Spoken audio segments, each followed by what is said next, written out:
কৃষ্ণা।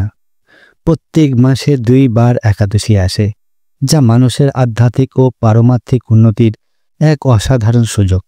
যদি এই সব একাদশী ভক্তি, শ্রদ্ধা ও পরমেশ্বর ভগবানের প্রতি শরণাগতি হয়ে যদি পালন করা হয়, এই একাদশীর মাধ্যমেই মানুষ পরম গন্তব্য অর্থাৎ ভগবত ধামে পৌঁছে যেতে পারেন। আর এর মধ্যেও একটি একাদশী রয়েছে যা বছরে একবার আসে, যার ফল সব একাদশীর থেকেও শ্রেষ্ঠ। এটি হলো পঞ্চম নির্জলা একাদশী, যা জ্যৈষ্ঠ মাসের শুক্লপক্ষে পড়ে। নির্জলা মানে হলো জল ছাড়াও উপবাস। শুধু অন্ন নয়, এক ফোঁটা জলও এই দিনে গ্রহণ করা যায় না। কিন্তু কেন এই একাদশীকে পাণ্ডব নির্জলা একাদশী বলা হয়? চলুন আজ সেই পবিত্র পুরাণ কাহিনী শুনি, যা আমাদের এই মহান একাদশী মাহাত্ম্য বর্ণনা করে। পুরাণ অনুযায়ী একবার মহর্ষি বেদব্যাস মহারাজ পাণ্ডবদের ধর্ম, অর্থ, কাম ও মোক্ষ প্রাপ্তির জন্য একাদশী ব্রত পালনের নির্দেশ দেন।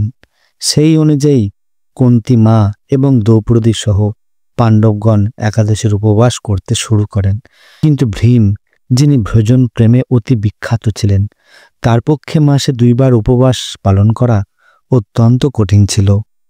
কিন্তু তার খিদে সহ্য করার সীমা ছাড়িয়ে যেত। একদম সহ্য করতে পারতেন না। পরিবারের সবাই তাকে উপবাস পালনের জন্য চাপও দিত। আর চাপ দিতে থাকলে ভীম একটি পথ খুঁজতে থাকত, যাতে না খেয়ে থাকতে হয় বা না থাকার কষ্টও না পেতে হয়। সেই জন্য আবার ব্রতের পুণ্য অর্জন করা যায় সেই রকম কিছু খুঁজতে লাগলেন। পরিবারের চাপে এই সমস্যা নিয়ে ভীম তো অত্যন্ত চিন্তিত হলেন। চিন্তা করতে লাগলেন কি উপায় আছে। এই সমস্যা নিয়ে মহাবলী ভীম উপস্থিত হলেন মহর্ষি বেদব্যাসের কাছে। আর বেদব্যাসের কাছে গিয়ে বললেন, হে পিতামহ, আমার কথা মন দিয়ে শুনুন।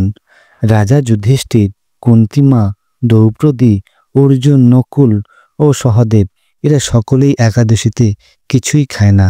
তারাও আমাকে একাদশীতে অনাহারে থাকতে বলে, কিন্তু আমার পক্ষে খিদে সহ্য করা অসম্ভব যে।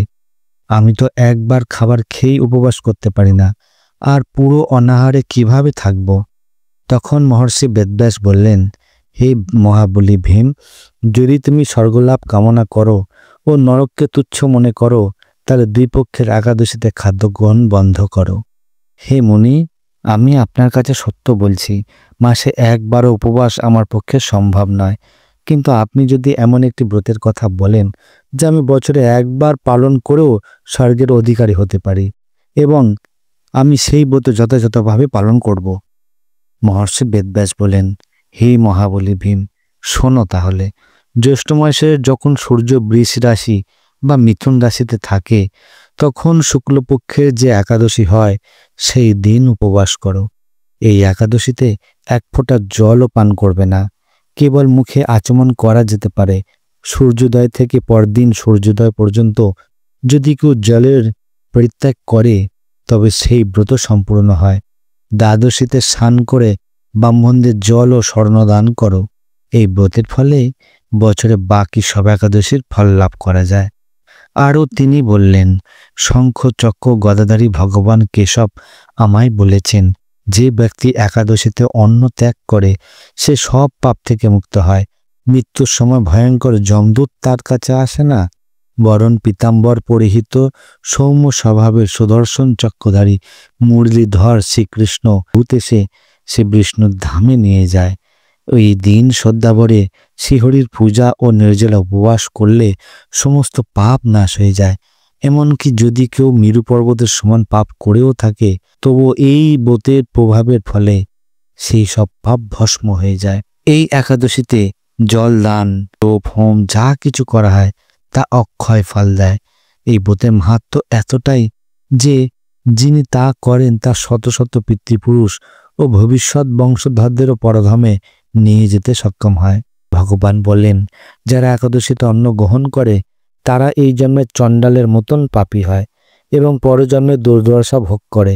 আর যারা এই ব্রত পালন করে তারা স্বর্ণের রথে চড়ে স্বর্গে যায়। অবশেষে মহাবলী ভীম এই মহাব্রতের গুরুত্ব উপলব্ধি করলেন আর তা পালন শুরু করলেন। সেই থেকেই এই একাদশী পরিচিত হলো ভীমসেনী একাদশী বা পাণ্ডবী একাদশী। আর আমাদের চ্যানেলকে সাবস্ক্রাইব করতে ভুলবেন না। জয় পাণ্ডব নির্জলা একাদশী ব্রত মহাসব কি। জয় হো।